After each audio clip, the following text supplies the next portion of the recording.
Welcome everyone to St. Paul the Cross Retreat Center, and welcome to Passion Pause. I'm Father Alex Steinmiller. I'm a Passionist missionary here in Detroit, where I concentrate on those who do not go to church anymore. People in their 40s, 30s, and 20s. That's the mission I've embraced for years. And by the way, if any of you ever have a desire to talk to me, you can reach me through the retreat center, email, phone. I'd be happy to talk to you. We work with young adults in neighborhoods, and we seek to find people who are still searching, and they continue to search. This weekend, we celebrate the feast of the Ascension of Jesus Christ back to the Father in eternal life. In fact, he sits at the right hand of the Father. This feast has no national significance. You don't find Hallmark cards with the Ascension featured. You don't have dinners welcoming people together on the Feast of the Ascension necessarily. No, it's a sacred feast, and there's so much meaning in it. And I'm going to share that with you because I think it will help you and I, as co-missionaries, to give us encouragement to what we do. First of all, when Jesus went to heaven, he gave the world access to him.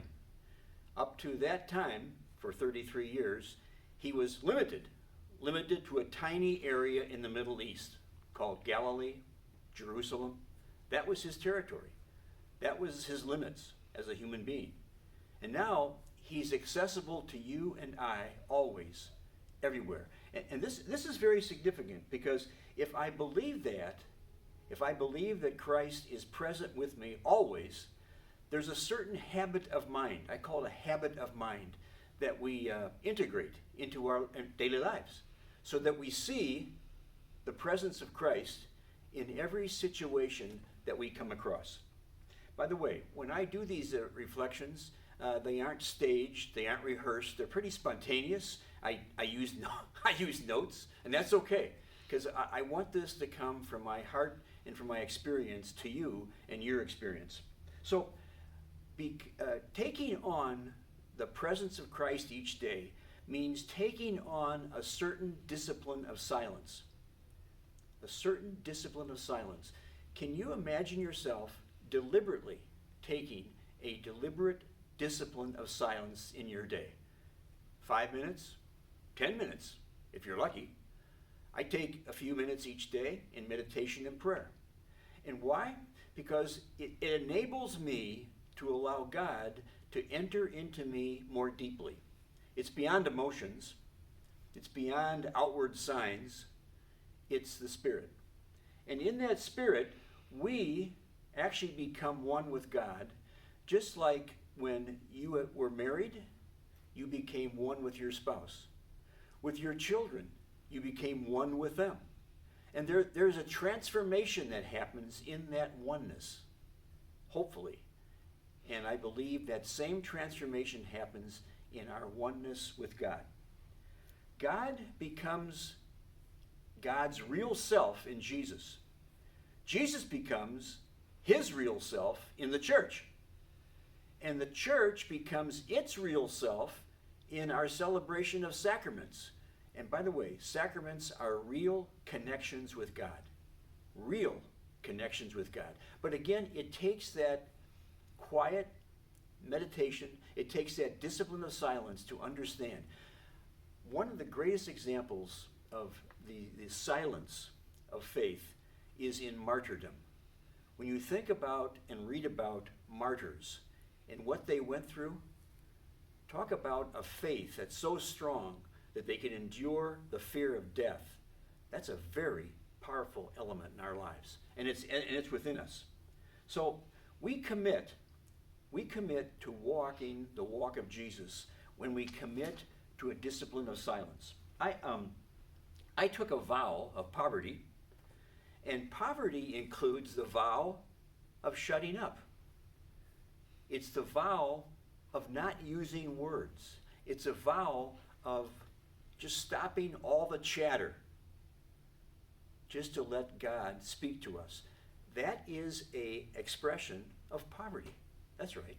When we're impoverished with words or ideas and we simply be in the presence of God. When silence takes us over, it's beyond our control. When silence takes us over, it's beyond our control. And that's part of the gift of meditation. You may say to yourself, wow, where did the time go? It was in meditation. It was in that silence.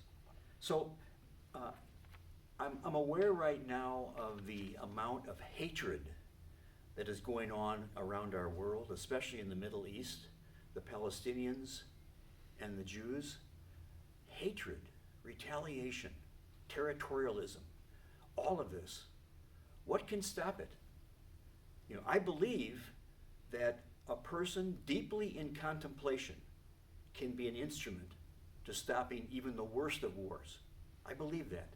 And I believe that because Christ himself is in that silence. So as we continue to reflect upon the Feast of the Ascension, just know that that feast has an incredible, strong impression on each of us. There's a saying in development programs, people who raise money, no mission. No money, no parish.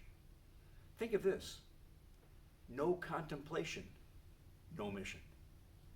No contemplation, no mission. So I would ask you to think about what I've shared, and is there a resolution that you could make? And maybe you could make it with someone else, your partner, to take moments each day in the discipline of silence, celebrating that ascension, which was a quiet event.